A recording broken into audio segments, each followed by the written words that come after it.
মুন্সিগঞ্জের শহরও বন্যার ছোবল থেকে বাদ যায়নি। গ্রাম ও শহরের একই হাল। 2.5 কিলোমিটার দীর্ঘ সড়কটির উপর হাঁটু থেকে কোথাও কোথাও কোমর পর্যন্ত পানি। নৌকাই একমাত্র বাহন। হাট বাজার, দোকানপাট, সিনেমা হল, মন্দির, মসজিদ সবই আংশিক নিমজ্জিত।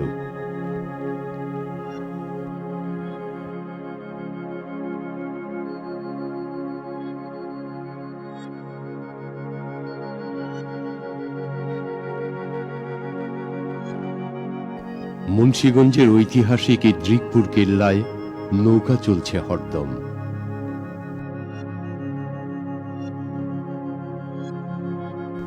শহরে রাস্তার আইল্যান্ডে জড়ো করা হয়েছে শত শত রিক্সা।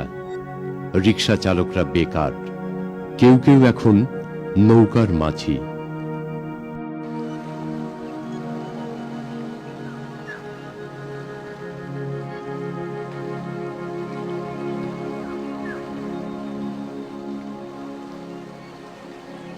হরগঙ্গা কলেজ এখন ত্রাণ শিবির। প্রিন্সিপালের রুম এবং অধ্যাপকদের রুমের ভেতরে পানি। কলেজ পানিতে ভাসছে।